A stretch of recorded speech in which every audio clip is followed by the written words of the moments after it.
of the Oscar Pistorius trial, and cell phone data from Oscar Pistorius' phone shows that he called their state security first after shooting Riva Steenkamp early on Valentine's morning last year.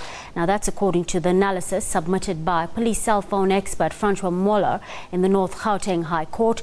This contradicts testimony submitted by security guard Peter Barber. Defense advocate, that's Barry Roo, also questioned the selection of messages from the couple that were read out in court. Well, for more, we crossed our reporter, that's Patricia Visagie. She's been tracking those proceedings for us at the North Gauteng High Court.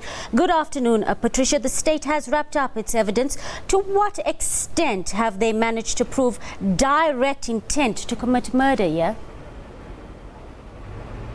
Well, after 15 days of this trial, of course, the state unexpectedly wrap up their case, meaning that they have basically arrested their case. We were expecting them to do this perhaps by tomorrow at the earliest, or maybe Thursday at the latest, as they had indicated last week already that they would call about 4 to 5 witnesses before they arrest their case. But as I said, unexpectedly so, to our surprise, it happened much earlier than anticipated. And this leaves us with 18 of the 107 witnesses on the witness list. So 18 witnesses have been called in the past 15 days. Of course, we will be arresting for 2 days, or the court proceedings rather would have adjourned for the next 2 days. We'll be back on Friday, and there are very strong indications at this point in time that when we return on a Friday, we will be preparing ourselves for the defense's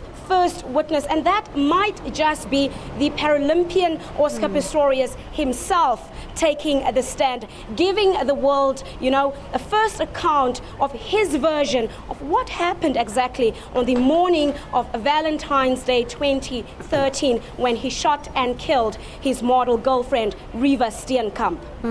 Patricia, Captain Moller back in the hot seat today. Well, his testimony focusing on the calls placed to state security by the accused. Tell us why this is relevant at this point, Patricia.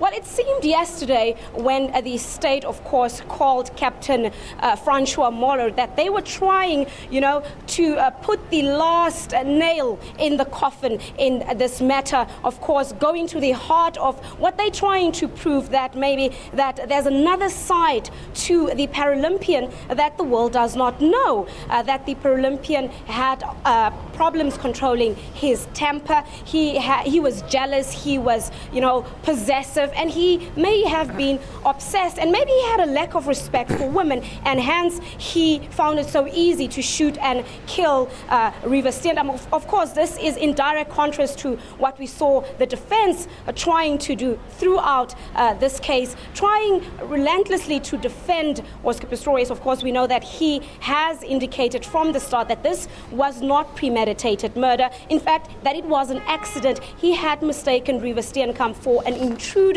and he did not mean to kill her. But of course, the state is trying to prove something different here, that it was premeditated, and something must have happened the evening before Valentine's Day that might have triggered this murder. Patricia, those explosive WhatsApp messages that emerged yesterday, of course, providing a glimpse into the couple's relationship, but Roo today tearing into that by revealing some loving texts, like you say as well. Is this a strategy that's working for him at all, do you think? Well, of course, when Captain Francois Moller took the stand yesterday, one of the things that he highlighted was to make it clear that about 90% of the messages that he did retrieve was that of a normal and loving relationship, of course, indicating that it was a normal and stable relationship between the couple. But of course, he highlighted the other messages that gave us a glimpse into the relationship that the deceased and the accused had. Today, the defense tried their very much best to prove to the world that, as any other normal relationship. People do go through challenges. They do fight. They do have, harsh and not so beautiful words that they do exchange towards one another. But that does not mean that they are not in love with each other, that they're not happy. So they try to paint a picture to the world that